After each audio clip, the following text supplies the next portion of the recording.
Hello guys, air 360তে আপনাদের স্বাগত। আধার নাগরিকত্বের প্রমাণয়ন জানিয়ে দিল কেন্দ্র সরকার। আপনার যদি রেশন কার্ড রয়েছে, প্যান কার্ড রয়েছে, ভোটার আইডি রয়েছে, তাহলে নাগরিকত্বের প্রমাণ কোনটা? এনআরসির মতো বিষয়ের কথা মাথায় রাখলে সেটাই এখন অনেকের মনে প্রশ্ন যে আসলে তাকে নাগরিকত্ব প্রমাণের জন্য কোন ডকুমেন্টসটি দেখাতে হবে। কেন্দ্রীয় নির্বাচন কমিশন গত 24 জুন জানিয়ে দিয়েছে দেশ জুড়ে হবে স্পেশাল ইন্টেনসিভ রিভিশন।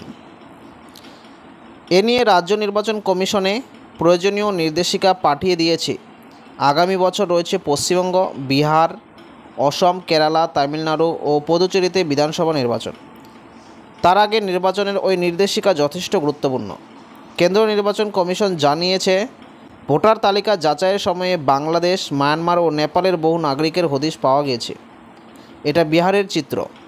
এরকম অবস্থা অন্যান্য রাজ্যেও হতে পারে, এদের ভোটার তালিকা থেকে বাদ দেওয়া হবে।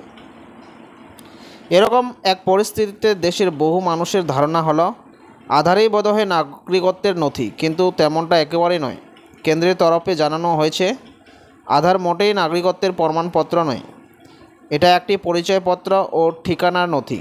গত 10 জুলাই সুপ্রিম কোর্টে হওয়া এক মামলায় সর্বোচ্চ আদালত নির্বাচন কমিশনকে বলেছে আধার, ভোটার আইডি ও রেশন কার্ডকে নাগরিকত্বের প্রমাণ হিসেবে বিচার করা হোক। এদিকে ইউআইডিএআই বা unique identification authority of India জানিয়ে দিয়েছে আধার নাগরিকত্ব প্রমাণের নথি নয়, এটি ঠিকানা ও পরিচয়পত্র। নাগরিকত্ব প্রমাণের জন্য কমপক্ষে 4টি নথি থাকতে হবে। সেগুলি কী কী? 1 নম্বর, বার্থ সার্টিফিকেট। জন্ম সার্টিফিকেট হলো নাগরিকত্ব প্রমাণের নথি, তবে এর সঙ্গে জড়িয়ে রয়েছে আরও কিছু নিয়ম।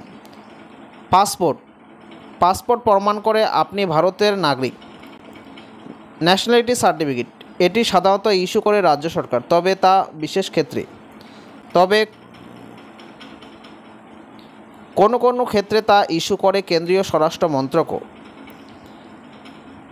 নিউট্রালাইজেশন সার্টিফিকেট, কারো কাছে যদি নিউট্রালাইজেশন সার্টিফিকেট থাকে তাহলে তিনি ভারতের নাগরিক। আপনারা দেখতেই পাচ্ছেন যে আধার কার্ড, ভোটার কার্ড, শুধু প্যান কার্ড থাকলেই চলবে না, তার সাথে যে মূল ডকুমেন্টস যেটা বললাম কিছুক্ষণ আগে, birth certificate, passport, nationality certificate, neutralisation certificate, এগুলি যদি থাকে আপনার কাছে তাহলে আপনি ভারতের নাগরিকত্ব প্রমাণ করতে পারেন।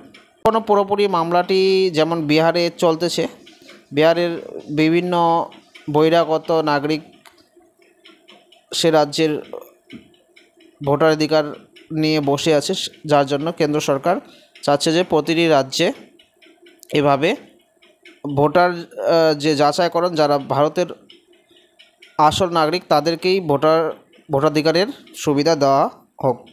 তো আপনাদের বলে রাখি যে আপনারা আপনাদের যে মূল্যবান ডকুমেন্টস সেগুলি ঠিকঠাক করে রাখবেন। দেখা হবে পরবর্তী ভিডিওতে। যারা এখনও চ্যানেলটিকে সাবস্ক্রাইব করেনি তারা অবশ্যই চ্যানেলটিকে সাবস্ক্রাইব করে পাশে থাকা বেল আইকনে ক্লিক করুন।